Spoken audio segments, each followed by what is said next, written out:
लालकुआं में कांग्रेस कार्यकर्ताओं ने कैंडल मार्च निकालकर जम्मू कश्मीर के कठुआ में सुरक्षा बलों पर हुए आतंकी हमले में शहीद उत्तराखंड के 5 जवानों को श्रद्धांजलि अर्पित की और 2 मिनट का मौन धारण कर शहीदों की आत्मा की शांति के लिए ईश्वर से प्रार्थना की। लालकुआं नगर कांग्रेस अध्यक्ष भुवन पांडे और बिंदु खत्ता ब्लॉक कांग्रेस अध्यक्ष पुष्कर सिंह दानू के नेतृत्व में बुधवार देर शाम क्षेत्र के दर्जनों कांग्रेस कार्यकर्ताओं ने लालकुआं रेलवे स्टेशन चौराहे से कार रोड स्थित शहीद स्मारक तक कैंडल मार्च निकालकर जम्मू कश्मीर के कठुआ में हुए सुरक्षा बलों पर आतंकी हमले में शहीद उत्तराखंड के 5 जवानों को श्रद्धांजलि देते हुए 2 मिनट का मौन धारण कर उनकी आत्मा की शांति के लिए ईश्वर से प्रार्थना की। इस अवसर पर कांग्रेस कार्यकर्ताओं ने कहा कि बहुत दुख की बात है कि भाजपा सरकार की नाकामी के चलते आए दिन देश की सेना पर हमले हो रहे हैं, जिसमें देश के जवान सरहदों पर शहीद हो रहे हैं। कांग्रेस कार्यकर्ताओं ने कहा कि कांग्रेस अब इस मुद्दे पर चुप बैठने वाली नहीं है।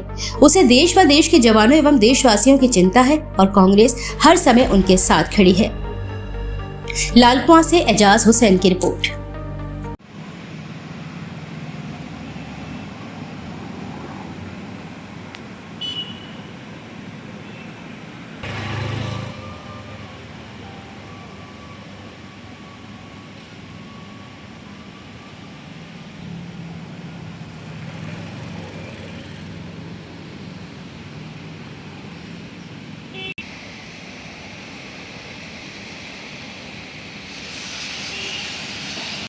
इसमें कठुआ में 5 जवान शहीद हुए हैं और कुछ जवान घायल हैं।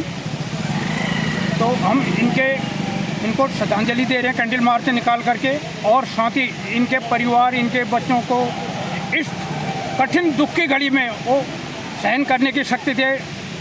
ऊपर वाला इनको, भगवान इनकी आत्मा को शांति दे, और ये जहाँ कहीं भी हों ये देश के लिए हमेशा हमेशा के लिए अमर रहेंगे। ये इनकी यादें हमेशा हमेशा देश में समृद्ध रहेगी। जो इन्होंने अपना योगदान दिया है ये हमेशा हमेशा के लिए देश के लिए अमर हुए हैं, अमर शहीद हुए हैं, और इनके परिवार को भगवान इनके आत्मा को शांति रखे और तो सहन करने की शक्ति दे। और साथ ही साथ मैं ये कहूँगा कि मोदी जी की सरकार यानी भाजपा की सरकार 11वां साल चल रहा है, एक मुट्ठी भर पाकिस्तान को काबू नहीं कर पाए वो आज तक, और बड़ी बड़ी बातें करते हैं। हमने धारा 370 ये किया हो गया। मैं ये कहता हूँ इसमें कि नेहरू जी जैसे प्रधानमंत्री जिन्होंने उस कश्मीर को भारत का अभिन्न अंग बनाया, धारा 370 को अस्थायी रूप से लिया और उस प्रदेश को अपने में मिलाने का प्रयास किया, और उन्होंने अगर उस दिन अस्थायी नहीं बनाया होता तो आज धारा 370 कहाँ से हटाते ये लोग, वो तो अलग राज्य बन गया होता। वो पाकिस्तान, चाइना या अफगानिस्तान कहीं भी मिल सकते थे वो राजा अजीत चंद उस समय।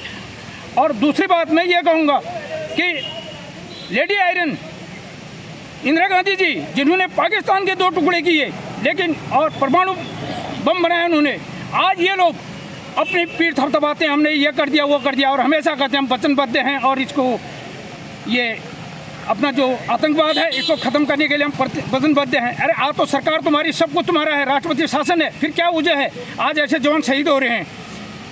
दिल्ली में शपथ ग्रहण चल रहा था, तमाम राष्ट्र के राष्ट्राध्यक्ष यहाँ पर थे और वहाँ पर नौजवान कटरा में वहाँ पर शहीद हो गए। पूरी बस 16-17 जवान घायल हो गए लोग वहाँ पर, सिविलियन जो वहाँ पर। हाँ जी, पूरी भाजपा सरकार की नाकामी है। मैं यही कहूँगा प्रधानमंत्री महोदय, अपना अमित शाह जी गृह मंत्री, बार बार राजनाथ सिंह जी अपने पीठ थपथपाते हैं, लेकिन मैं नहीं मानता इस चीज़ को। ये जवान आजकल ज़्यादा ही ज़्यादा आतंकवाद बढ़, ये बोलते हैं हमने आतंकवाद खत्म कर दिया, मैं तो कह रहा हूँ ज़्यादा बढ़ गया है, लोगों के घर उजड़ रहे हैं। तो इसलिए मैं इस सरकार से यही कहना चाहता हूँ कि आतंकवाद पर जल्द जल्दी कार्रवाई करें, और सभी पार्टियाँ इनके साथ हैं। कौन पार्टी ऐसे विरोध तो कर नहीं रही है, तो मुट्ठी भर पाकिस्तान को कुचलने में क्या दे रहे हैं, क्या दिक्कत है प्रधानमंत्री जी को? 56 इंच का सीना कहाँ है वो आज उत्तराखंड के जो 5 शहीद हुए हैं, हमने पूरे प्रदेश में हर ब्लॉक स्तर पे ये कैंडल मार्च निकाल कर श्रद्धांजलि दी है। हम चाहते हैं कि जो शहीद हुए उनके परिवारों को जो है इस दुख को सहने की शक्ति दे और इन शहीदों को भी मुक्ति मिले। बाकी नाकामी तो सरकार की है ही, कहीं ना कहीं आए दिन रोज़ किसी न किसी स्तर से एक ना एक फौजी रोज़ शहीद होता है, तो इनको सुरक्षा व्यवस्था पुख्त करनी चाहिए। देखिए मोदी जी का जो 56 इंच का सीना है ये केवल भोली वाली जनता को परगला के वोट लेने के लिए है। वो ना बॉर्डर पे कुछ करते हैं अगर सहारा लेते हैं तो फौजियों का सहारा तब लेते हैं कि उन्हें चुनाव में वोट चाहिए होते हैं, उस समय सैनिकों को याद करते हैं। बाकी सुरक्षा की दृष्टि से देखें तो उन्होंने कोई व्यवस्था ऐसी की नहीं है। सरकार से क्या मांग करना चाहेंगे? सरकार से मांग है कि सैनिकों के परिजनों को जो भी मुआवजा मिलता है वो जल्द से जल्द इनको दे, और सुरक्षा की व्यवस्था से अगर जो बॉर्डर की सुरक्षा है उसको ढंग से इनको देख रेख करें।